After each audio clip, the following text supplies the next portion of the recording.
नमस्कार दोस्तों, आज सुबह सुबह किसी ने मुझे एक वीडियो भेजा। 13 सेकंड का यह वीडियो है। प्रधानमंत्री मोदी के भाषण का एक अंश है जो 2014 के पहले उन्होंने दिया होगा। तब दिया होगा या दिया था जब भारत के किसी इलाके में चीनी घुसपैठ हुई थी। लद्दाख का इलाका है और तब प्रधानमंत्री मोदी ने भाषण दिया होगा। तो आजकल हर रोज ऐसे वीडियो सर्कुलेट होते हैं, आप लोगों के पास भी व्हाट्सएप पर आते होंगे। दो लोगों के वीडियो सबसे अधिक सर्कुलेट होते हैं, या प्रधानमंत्री मोदी या राहुल गांधी।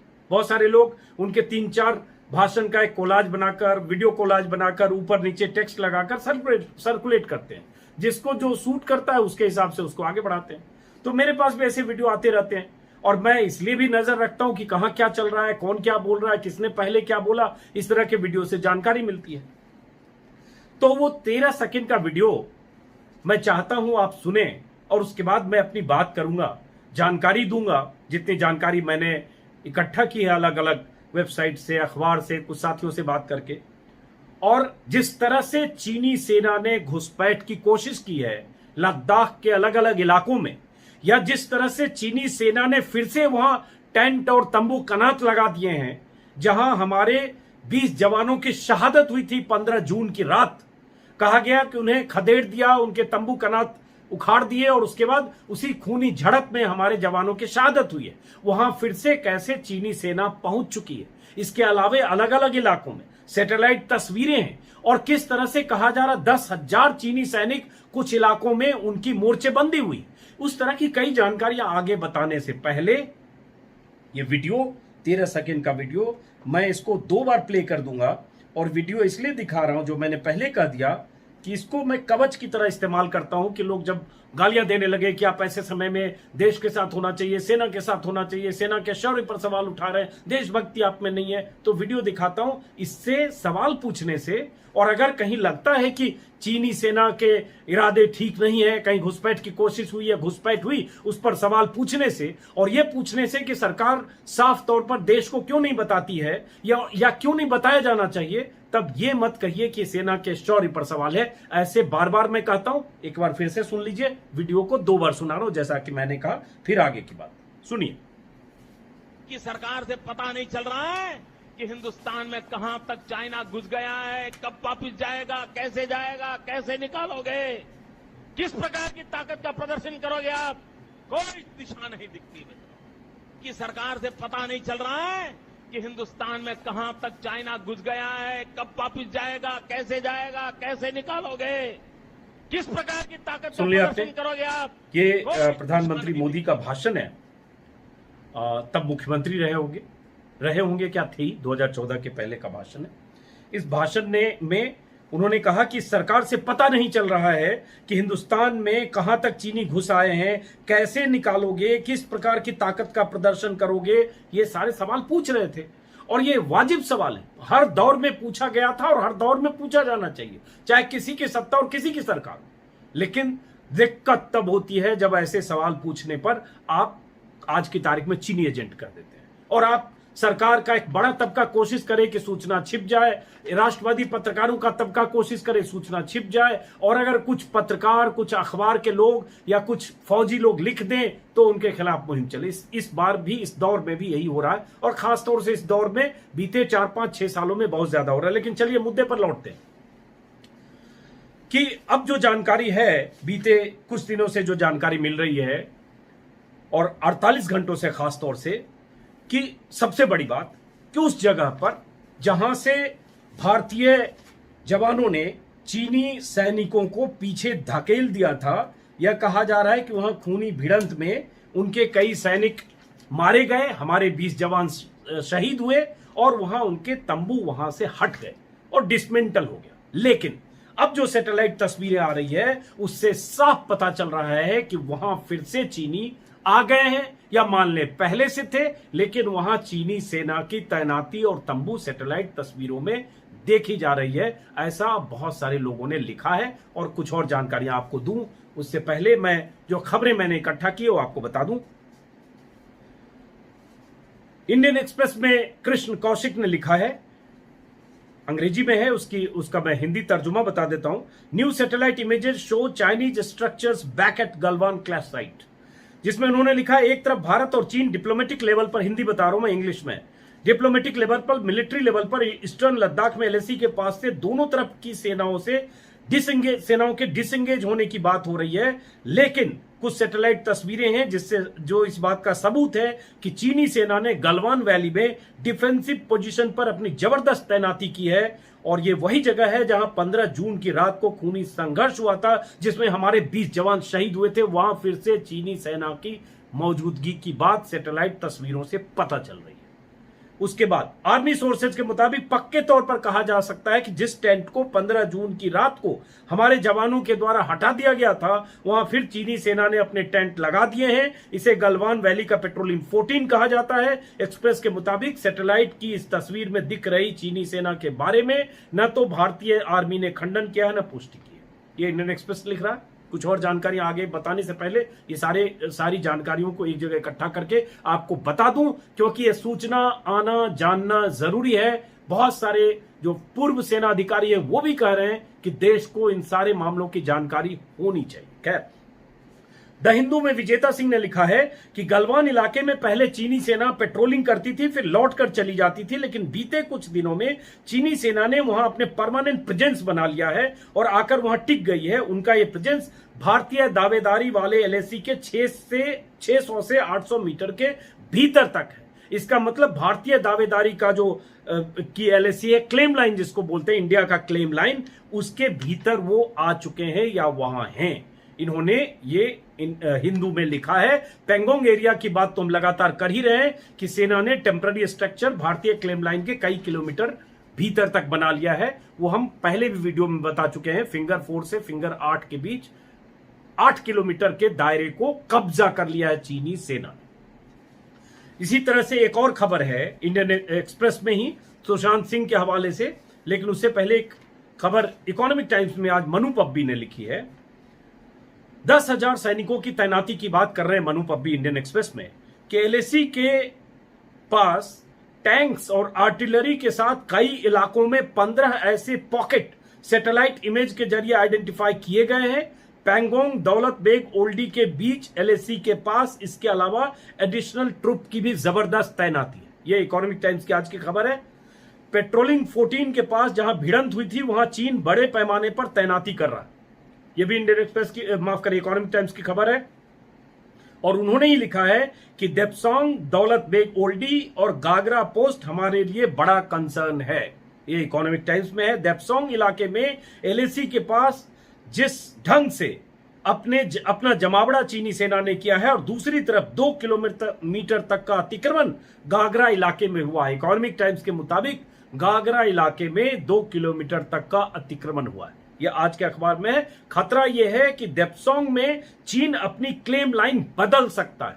यही चीन की कोशिश और साजिश होती है। 62 में भी चीन ने यही किया था, घुसकर कब्जा किया। आप अक्सई चीन छोड़िए, वो तो है ही, लेकिन यहां भी लद्दाख के उस इलाके में जहां भी गलवान वैली, पेंगोंग के आसपास का इलाका है, दौलत बेग ओल्डी का इलाका है, उसके चारों तरफ चीन बहुत आगे बढ़ा था। वही ये कह रहे हैं, उस एलएसी को, क्लेम लाइन को बदलने की कोशिश चीन कर सकता है। और उसमें उन्होंने जो कहा है बहुत इंपॉर्टेंट है, जो इकोनॉमिक टाइम्स की खबर है। खतरा यह है कि देप्सोंग में चीन अपनी क्लेम लाइन बदल सकता है, जो 15 से 20 किलोमीटर का फर्क है भारत से। भारत की क्लेम लाइन 15 से 20 किलोमीटर आगे है, चीन की क्लेम लाइन 15 से 20 किलोमीटर अंदर की तरफ है, मतलब भारत की तरफ। भारत जिसको दावेदारी जताता है, चीन, खतरा है कि चीन कोशिश कर सकता है और चीन की साजिश और चीन के इरादे यही होंगे। उम्मीद है, भरोसा है कि भारत की सेना आज की तारीख में, जाहिर है 1962 की स्थिति नहीं है कि 12 किलोमीटर या 15 किलोमीटर हमारी जमीन को कब्जा कर ले। आज स्थिति कहीं हो सकती है, उसके तरीके खोजे जा रहे होंगे, लेकिन यह मुमकिन नहीं है। लेकिन चीन का इरादा ही, जैसा कि देखा जा रहा है, गलवान और पेंगोंग में भी क्लेम लाइन तक चीनी सेना आ गई है। यह सही है कि गलवान में उन्होंने जो नदी की धार है, उस नाले की धार बदल दी है। वो सैटेलाइट तस्वीर से पता चल रहा है। उसका जो, जिसको रिवर बेड कहते हैं, नीचे बेस को चौड़ा किया है ताकि उनकी गाड़ियां आ सके। और उसके बाद वहां उस गलवान नाले के दूसरी तरफ नदी को पाट कर रिवर बेड को चौड़ा करके वो सेना ने उस जगह को कब्जा कर लिया है। और मनु पब्बी के हिसाब से जैसे उन्होंने अपनी क्लेम लाइन को वहां चेंज की है, पेंगोंग में आ ही गए हैं, क्योंकि वो क्लेम करते हैं पेंगोंग में कि फिंगर 2 तक उनका है, अभी 4 तक आ गए, तो ये साजिश चीन की सेना की है, ये मनु पब्बी ने लिखा है। उसके अलावा एक एक्सप्रेस की खबर जिसका जिक्र मैंने किया, वो भी बहुत इंपॉर्टेंट है, जो सुशांत सिंह ने लिखी है, जिसकी हेडिंग मैंने आपको बताई, फिर से बता देता हूं। Closer to strategic DBO, China opens new front at Depsang. उन्होंने लिखा है कि एक तरफ चीनी सेना ने गलवान, हॉट स्प्रिंग और पेंगोंग के इलाके में अपनी तैनाती बढ़ाकर एलएसी पर तनावपूर्ण स्थिति बना रखी है, दूसरी तरफ अब डेप्सांग इलाके में चीनी घुसपैठ और एलएसी अतिक्रमण की कोशिश हो रही है। जनसत्ता उन्हीं का हिंदी अखबार है, उसकी वेबसाइट है जिसने छापा है, बाज नहीं आ रहा है चीन। एलएसी पर भारत के सामने चौथी जगह सेना आगे बढ़ाई, भारी वाहनों के साथ सैन्य उपकरण पहुंचाए गए। चीन ने भारी वाहनों के साथ सैन्य उपकरण बढ़ाए हैं। इसी में लिखा है कि चीनी सेना ने डेप्सांग प्लेन्स के वाई जंक्शन या बॉटलनेक एरिया में भारी संख्या में सेना तैनात कर दी है। इनमें जवानों के साथ भारी वाहन और विशेष सैन्य उपकरण भी हैं। इसी में आगे लिखा हुआ है, और यही वो जगह है, आपको बता दें, जहां 2013 में घुसपैठ हुई थी, और 2013 में कहा गया था कई किलोमीटर तक चीनी सेना अंदर आ गई थी, और 20 या 22 दिनों तक ये तनातनी दोनों तरफ से हुई थी। 2013 में 10 टू समय भी लगी थी, और तनातनी झड़पों की कुछ वीडियो भी आए थे। बाद में वो सेना लौटी थी। वो इलाका इसी तरह से है कि इसी में है 2013 में डेप्सांग में चीनी सेना लौटने के बाद भारत ने स्थायी पेट्रोल यूनिट तैनात कर दी थी ताकि घुसपैठ को रोका जा सके। इसके अलावा 2019 में चीन की तरफ से 157 बार घुसपैठ हुई।